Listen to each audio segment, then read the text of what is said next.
Buenos días, o buenas tardes, o buenas noches a todos los visitantes de este portal, todos por igual. Y mañana, o sea, hoy día, mañana para mí, hoy día para ustedes, hoy día jueves, es probable que ya se sepa el resultado de la votación que se estaba desarrollando el miércoles, los profesores, si seguían o no con la huelga.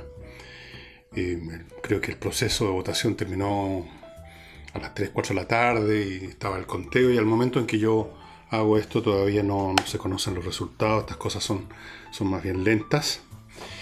Y los profesores, especialmente las profesoras diferenciales que tienen una agrupación, no aceptan en absoluto la oferta que finalmente hizo el Ministerio de Educación. Están en una postura más combativa.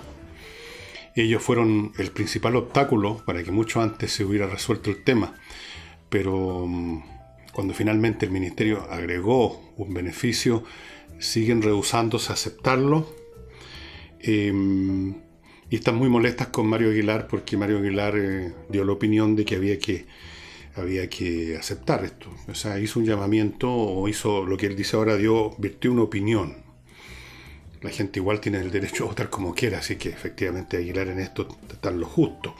Ahora me llama la atención el lenguaje que ha utilizado, la manera como está calificando esta posible aceptación, esto de deponer en la huelga y aceptar la oferta del gobierno. Habla de replegarse. Este es un lenguaje con connotaciones militares. Cuando uno se repliega no firma la paz, sino que retrocede por el momento con la idea de seguir combatiendo un poco después.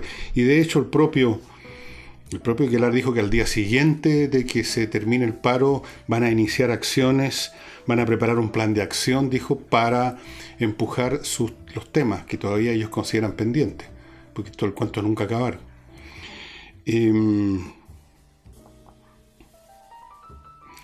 Aguilar temía, y lo dijo, que ya el movimiento estaba entrando en una fase de desgaste.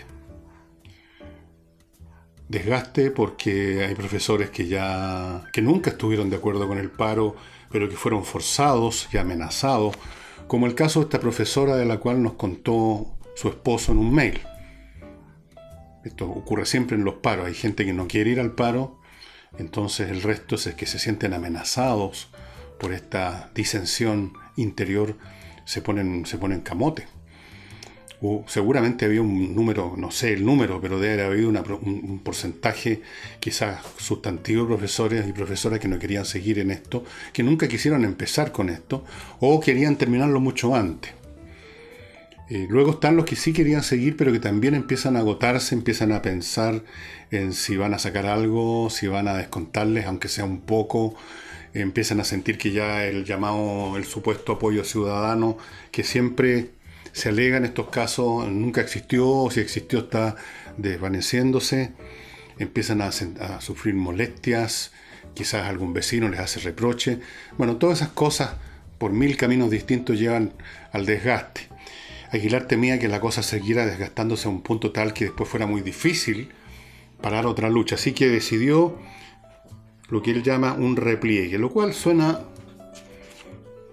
no suena bien, digamos, para la población. Suena un poco amenazante. Suena que si acaso hay un arreglo mañana, por ejemplo, si esta semana o la próxima ya las clases empiezan normalmente, si es que podemos hablar de normalidad en la educación chilena ahora.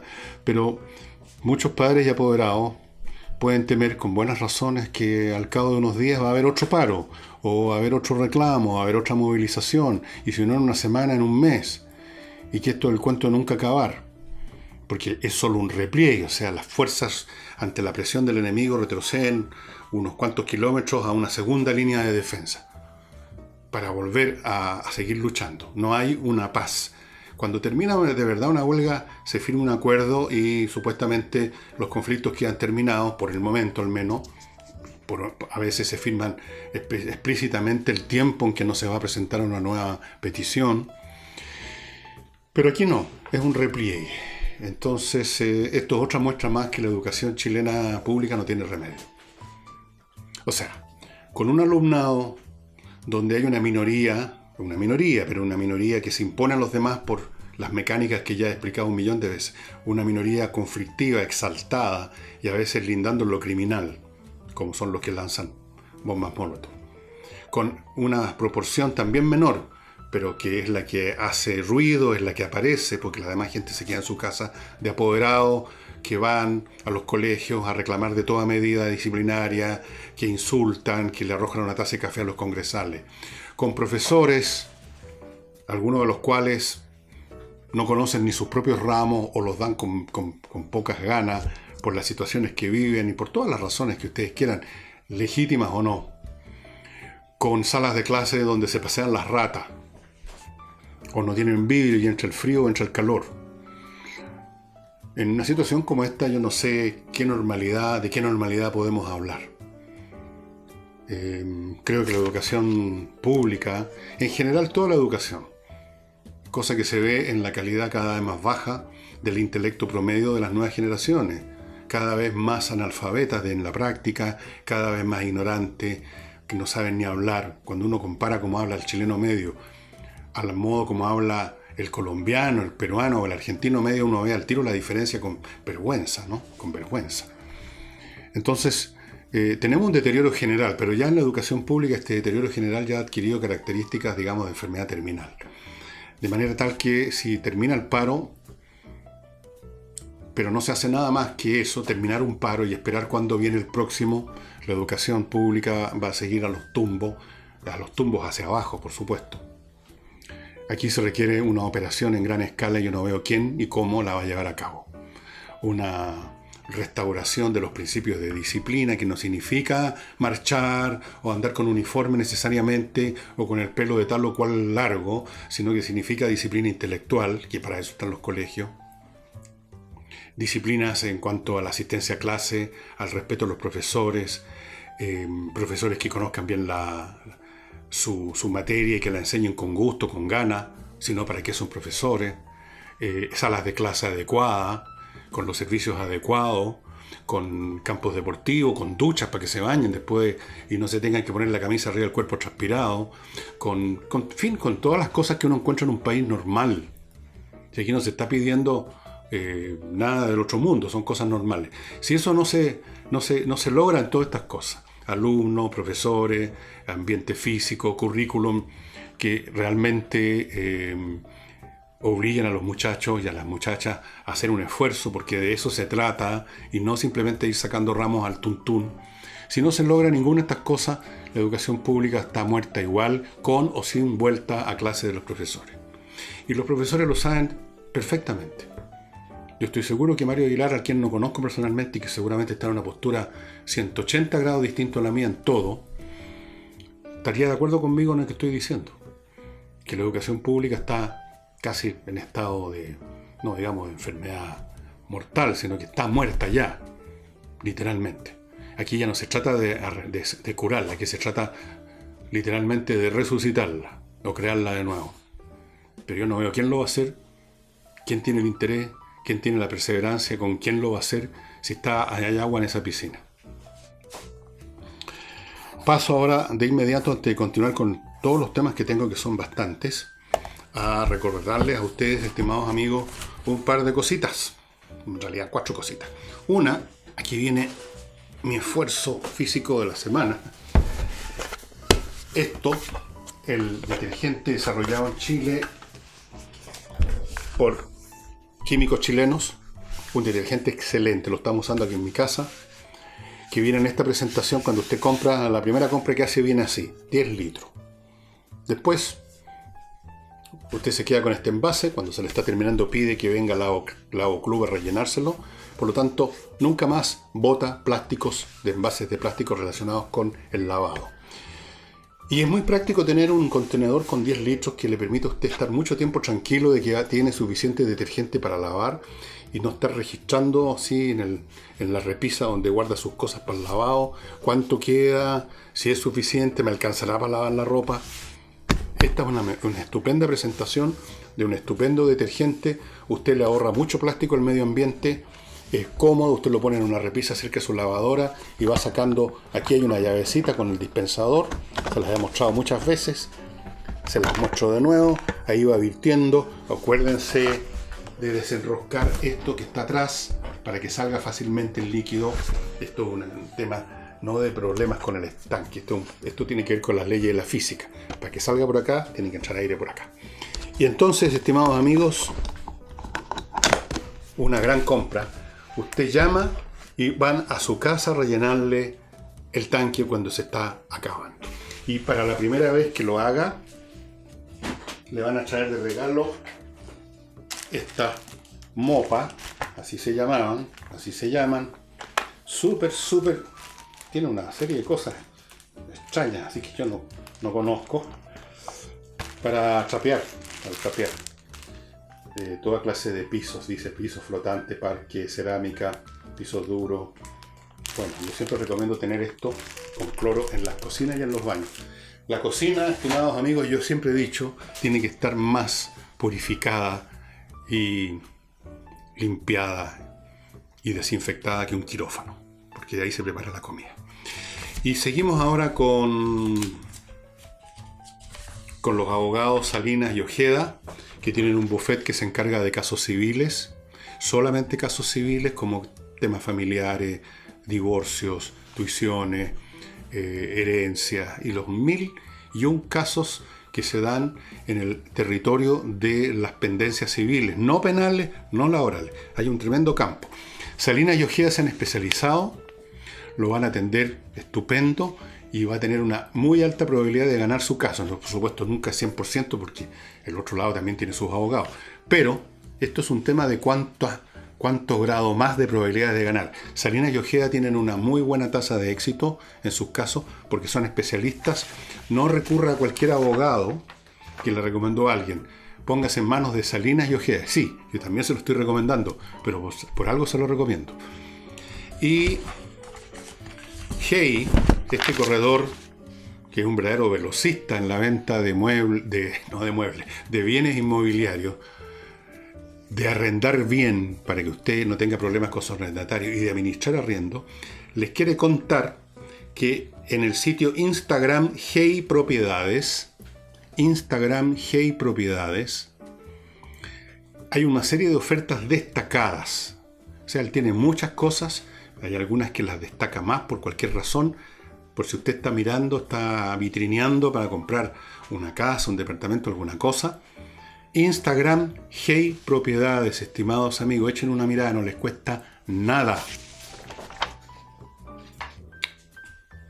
Y recuerden, los señores ejecutivos y dueños de empresa, que si hay problemas en su empresa probablemente se centran en el sector administrativo, en la contabilidad, en el pago de impuestos, en el pago de cotizaciones, en todo lo que es papeleo, donde las empresas se suelen enredar con problemas bastante jodidos, que a veces les significan terribles multas, que a veces les significan problemas con su personal. ¿Y todo esto por qué? Porque los problemas se acumulan ahí y uno no los ve hasta que explotan. Póngase en manos de Controller, que es una empresa formada por contadores auditores con más de 20 años de experiencia en grandes empresas internacionales para que lo asesoren en un grado mayor o menor según su caso, para empresas menores, para empresas pequeñas, medianas o grandes. Ellos tienen planes de distintos valores, pero todos accesibles para todas las empresas. Le va a cambiar el funcionamiento de su empresa. Como mínimo, pregunte, consulte, no le cuesta nada y se le puede abrir un panorama realmente mucho más eficiente para la gestión de su empresa del que tiene ahora. Y continuamos con los temas. Ustedes saben que el gobierno presentó hace un tiempo una señora para rellenar un cargo en la Corte Suprema y la rechazaron, básicamente por razones políticas. Presentó una segunda persona, que es otra señora de apellido Repeto, que tiene una muy ilustre carrera, reconocida incluso por la gente de oposición, pero igual el señor Quintana, el dueño del Congreso aparentemente, porque él es el que pone barrera, el que pone dique, ahora dijo, parece que no van a haber los votos, hombre, por Dios. ¿Por qué no van a haber los votos para esta vez?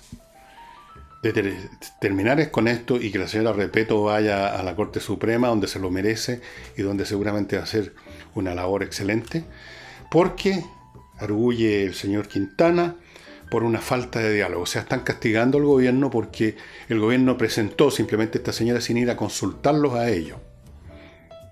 Ellos dicen que esa consulta, con todos los poderes, está en la Constitución. Curiosa la referencia que hace Quintana, porque no es el mismo y los de su sensibilidad los que reclaman que la Constitución es ilegítima, pinochetista, la Constitución de un dictador. No dicen de vez en cuando que hay que reformar la Constitución. ¿Qué es reformarla? Cambiarla, demolerla, crear una nueva a gusto de los señores de la izquierda. Pero ahora la sacan a relucir la Constitución. La Constitución sagrada dice que ustedes tendrían que haber venido a conversar con nosotros. La presentación de una persona para ocupar un cargo de autoridad es de potestad del Ejecutivo, sencillamente. Pero está claro que aquí están pasándole una boleta política al gobierno. ¿Ah? Como no fue a consultarlos a ellos, porque pretenden en algún grado cogobernar, hacerse presente, poner sus grandes patas encima de todo, entonces la señora Repeto, que se merece un mejor trato, ahí está esperando, tamboreándole un cacho, mientras el señor Quintana, echado para atrás, decide y anuncia que parece que no van a haber los votos. Ante esto, aquí lo tengo anotado, la vocera de gobierno, Cecilia Pérez, molesta por esta situación, o sea, molesta el gobierno, cosa que ella expresa, preguntó, ¿van a volver? ¿Va a volver la política pequeña, la mezquindad política? ¿Va a volver? ¿Y cuándo se fue? ¿Por qué tiene que volver si nunca se ha ido la mezquindad y la pequeñez política, Cecilia? Esto es otra frase de esta retórica, ella lo sabe perfectamente, el gobierno lo sabe perfectamente. Esto es pura retórica. La mezquindad y la política pequeña son la política. No existe la gran política. O sea, cuando ha llegado a existir, aquí sí que nos encontramos ante eso que los gobiernos llaman un caso puntual. Pero como dice el refrán, una golondrina no hace verano. Gran política hizo en su momento Abraham Lincoln, uno de los grandes políticos que ha habido. Totalmente ajeno a la mezquindad, era un tipo generoso, de corazón amplio, que puso en su gabinete a quienes no solamente habían sido opositores de él en la carrera presidencial, sino que lo habían ninguneado, pero tupido y parejo. Ese fue un gran político. Winston Churchill tuvo momentos de gran política y otros de mucha pequeñez también. Pero en general la norma la da el caso más frecuente. Eso es lo normal, aquello que ocurre con mucha frecuencia, casi en forma exclusiva, porque corresponde a la constitución interior del fenómeno que estamos examinando y del cual le atribuimos tal o cual conducta como norma, como normal. Y lo normal en la política es la pequeñez. Porque la disputa de los políticos es pequeña, es por el poder. Por mucho que ellos le pongan, como he dicho en innumerables veces, este papel de regalo, envolver de los grandes principios, que pueden ser los que sean, la iniciativa individual, defender la libertad de emprendimiento, los otros hablan de la justicia social, de la soberanía, de la equidad, de la igualdad. Da lo mismo. La pequeñez, las zancadillas incluso entre militantes de la misma confesión, las puñaladas por la espalda, acuérdense lo que le hicieron a Lago. Todo eso forma parte normal de la política. Así que no tiene que volver la pequeñez política. Siempre ha estado aquí y siempre va a estar. Porque las personas que no están en esas lógicas, para empezar, jamás se han interesado en meterse en política por lo mismo. Las personas, digamos, mayor nivel intelectual, desde luego, no se interesan en la política, que están interesados, no sé, pues, en las artes, en la ciencia, en escribir filosofía, en escribir alguna cosa, por último, no sé, pero no están interesados en la política. La política es una cuestión de gente más bien mediana, pero con mucha ambición. Entonces, esa mezcla, medianía por un lado, intelectual, y mucha ambición por otro, da como resultado pequeñez. Se multiplican entre sí y el resultado es pequeñez y mezquindad. Y eso es lo que usted va a ver, Cecilia, todo el tiempo, y seguramente lo ve todos los días adentro de la moneda también, pues. Si aquí no se escapa nadie. Aquí no hay los buenos y los malos, son todos iguales. en eso, en eso. Y yo no sé si poner esto como ejemplo también de estas cosas de la política que son la norma, ¿no? Pero resulta que, por aquí lo tengo anotado, sí, hay una actriz, Ana María Gasmuri, que forma parte o formaba parte incluso en el comité político de Revolución Democrática, que es una de las 16 sensibilidades del Frente Amplio, y renunció ruidosamente porque no encontró apoyo en su partido, en su secta o como se llame, para su gran causa de la despenalización de la marihuana, una causa que ustedes saben depende del futuro del país y de la humanidad. Entiendo que ella quiere despenalizarlo para que lo puedan usar personas que tienen problemas de enfermedad y todo. Ahí se ha generado toda esta idea de que la marihuana es una especie de analgésico, no sé. Lo hizo pero no se limitó a renunciar, como hace una persona normal que si ve que no lo acompañan, que sus ideas no tienen eco, que encuentra obstáculo, uno se va, punto, y se acabó. Pero no podamos pedirle a una actriz o a un actor, que son personas de gran temperamento y desarrollan ciertos egos más o menos considerables, que simplemente se vayan para la casa. No, pues. Así que Ana María Gasmuri habló de retirarse escuchen, un escenario plagado de traiciones y manipulaciones, rima, medias verdades y ambiciones personales.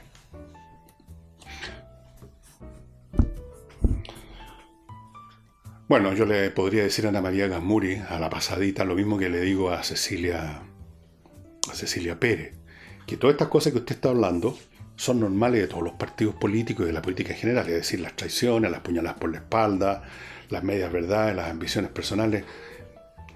No son un tema que tenga que ver con usted, no son cosas que aparecieron en Revolución Democrática para fastidiarle la vida a usted y su gran causa, son normales. Como dicen los norteamericanos, a propósito de la política, si uno no aguanta el calor, mejor no entre a la cocina.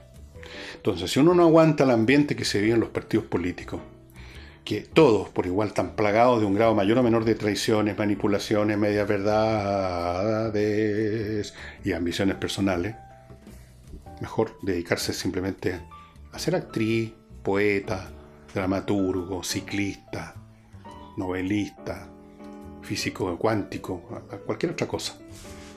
Da lo mismo. De ella, por supuesto, a su vez se dijeron algunas cosas. Parece que nadie le dio mucha pelota a la renuncia, que no pasó nada grave, dijeron en el partido, porque se vaya Ana María Gasmuri dando un portazo. Dicen que es un poquitito arrogante, eso dijeron algunos, que está apoyando una causa que no tiene ninguna base científica, que está intentando hacer un negocio por su lado, no sé a qué se refieren. Me imagino que no un negocio de vender o no vender droga, me refiero, supongo que un negocio en términos de favorecer su causa. Parece que ella siempre estaba con la causa metida en su mate, en toda situación, por lo que dice la gente de Revolución Democrática. Yo no tenía idea, en primer lugar, que ella estuviera en Revolución Democrática, no tenía idea que tuviera una causa con esto de la marihuana, y tampoco me interesa saber qué hace cada quien con sus causas personales, allá cada cual. Esto es lo que dicen en Revolución Democrática. La acusan de prepotente, le dicen que le viene un arrebato. Bueno, son temperamentales los actores, los artistas, las actrices especialmente. Hay mucha adrenalina y sino ¿cómo serían actores? Imagínense una persona así fría, flemática, que en vez de tener con sangre de horchata, como se decía antes, actor, actriz, fome, pues no pasa nada. Pero esto lo menciono porque me lleva a otro punto que tiene que ver con las cosas de salud, ¿no? Resulta que a mí siempre me produjo muchas dudas, por no decir alguna, más bien cierto desdén, esta idea muy extendida entre mucha gente que no hay nada mejor que la homeopatía. Porque dicen en lo natural, como si hubiera algo en este mundo que no fuera natural. Parece que hay gente que cree que si un fármaco es producido en un laboratorio, no es natural. Yo no veo cómo algo puede no ser natural. Todo lo que se hace en un laboratorio en cualquier parte de la galaxia se hace sobre la base de los elementos que están en la tabla periódica de los elementos. o sea, con los átomos que existen en el mundo real. No se puede sacar a una cosa de un universo paralelo que yo sepa.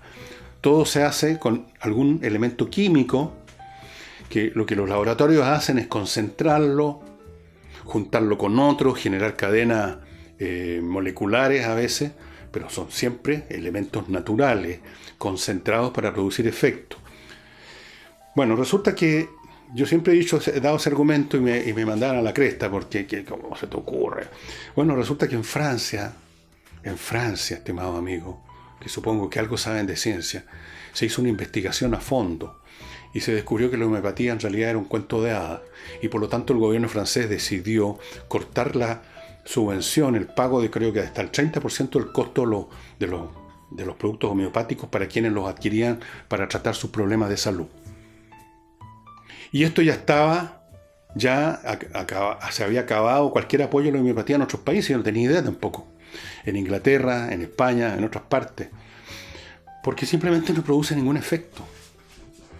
Y yo creo que la homeopatía fue la primera etapa de lo que se ha convertido ahora en una industria que va mucho más allá de los remedios. La industria farmacéutica hace rato que dejó de ser simplemente la productora de remedios para enfermedades. Produce ahora supuestamente, produce ahora felicidad también, pues. Junto con la homeopatía, que es una especie como de primer paso que se dio en ese camino, en cierto sentido, quizás no. Ustedes saben, ustedes van a una farmacia y por lo menos van a encontrar un estante grande, o una parte de la farmacia, con millones de productos que no son remedios, sino que son para que usted tenga mejor sexo, para que se le vayan las canas, para rejuvenecer, para mejorar el metabolismo, para esto, para lo otro. Una industria inmensa. Hay gente que parte en la mañana tomando 20 o 30 cuestiones distintas para estar mejor. Ahora inventaron los nootrópicos, cuidado con esos productos, que supuestamente van a mejorar su inteligencia, su capacidad de concentración. Bueno, entonces la homeopatía parece que no, parece que si que un producto homeopático tiene algo que sirve para tratar algo suyo, es tan mínima la cantidad que es por eso mismo que siempre, por lo que yo he visto, la gente que consume productos homeopáticos toman cantidades inmensas de pastillas. Por lo tanto, frecuentemente el negocio tiene esa cualidad, que se reproduce no rápidamente. Usted compra un frasco con 50 pastillas de algo y a la semana ya tiene que ir a comprar otro porque tiene que tomar 15 pastillas, cosas como esas. Bien, así que si usted es una persona que cree en la homeopatía, yo le sugiero que lea la noticia de lo que se discutió en Francia respecto a la eficacia de la homeopatía. Naturalmente los laboratorios homeopáticos de Francia pusieron el grito en el cielo, pero claro que en vez de dar argumentos científicos, dieron argumentos como los siguientes. Tenemos no sé cuántos miles de empleados que van a quedar cesantes. Bueno, hemos escuchado esa clase de argumentos también en Chile, cuando una empresa se la aprieta un poco en los tornillos por algún motivo de impuesto o cualquier otro. No hablan de sus ingresos que van a disminuir, sino que hablan de los trabajadores que van a quedar cesantes. Ahí se acuerdan de los trabajadores. Bueno, la última canallada del gobierno venezolano.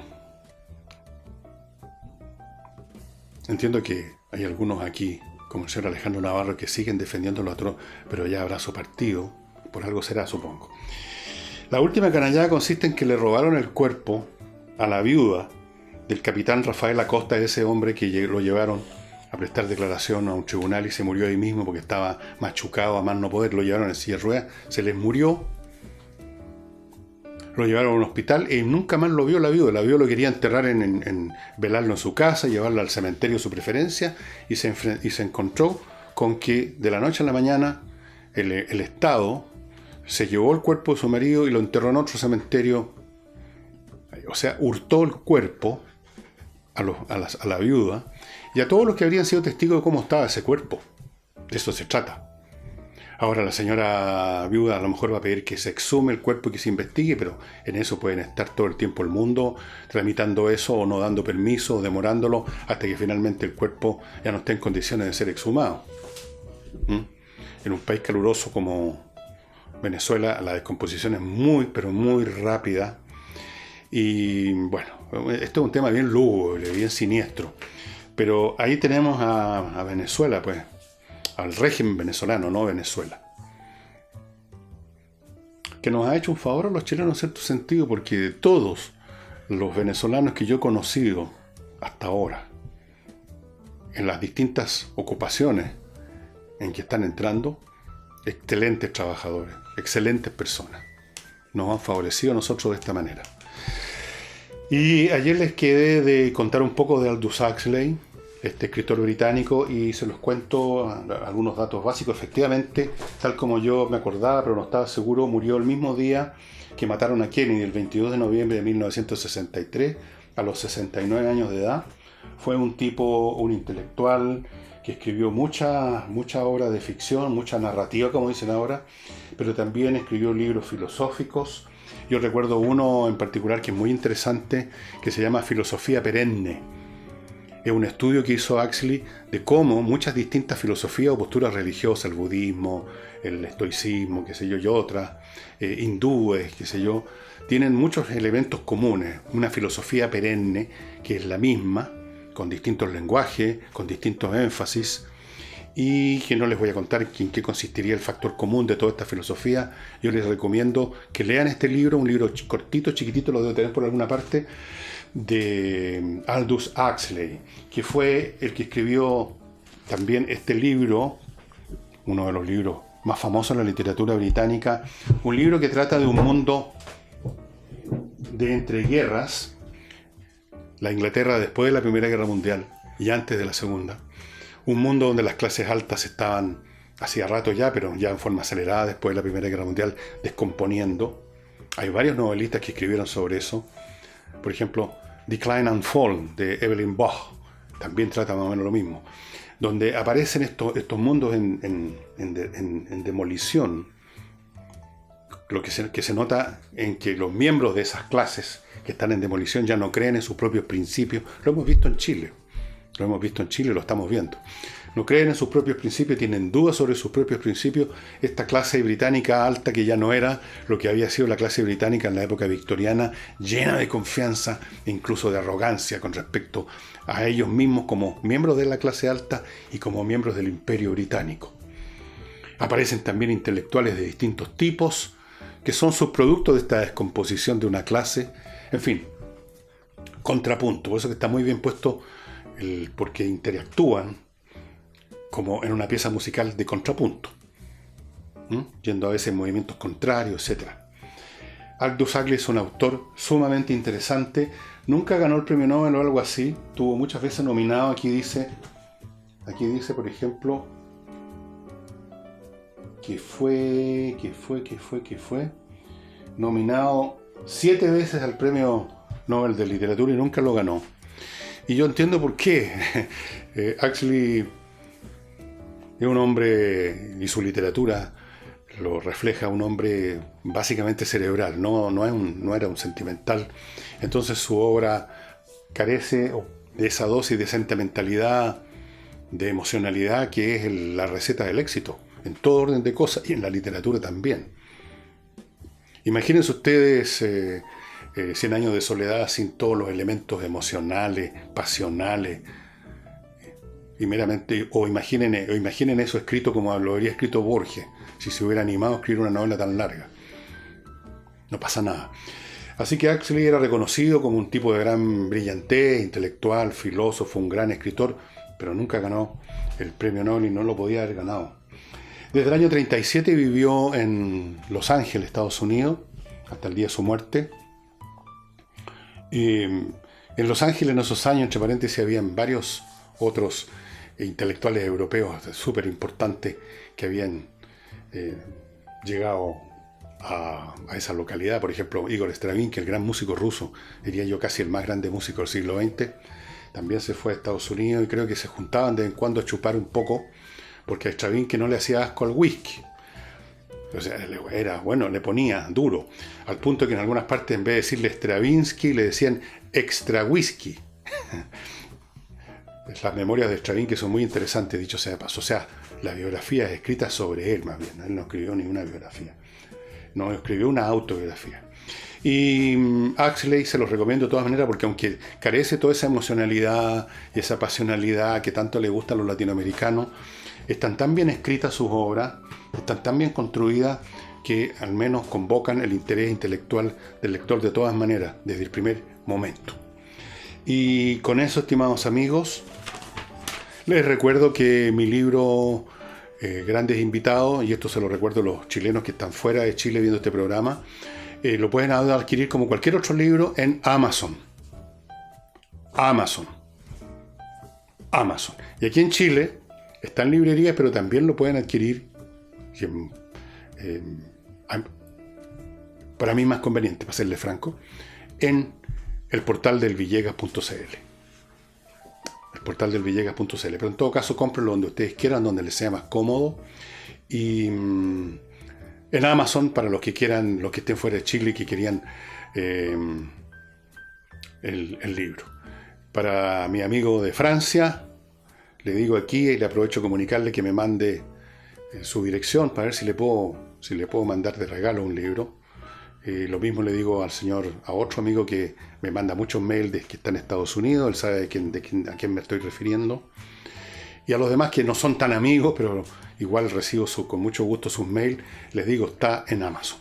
Y eso sería todo por hoy día. Nos vemos mañana viernes y ya voy a ponerme a pensar en el tema cultural para el sábado. Si quieren, me mandan algunas sugerencias por mail. Hasta mañana.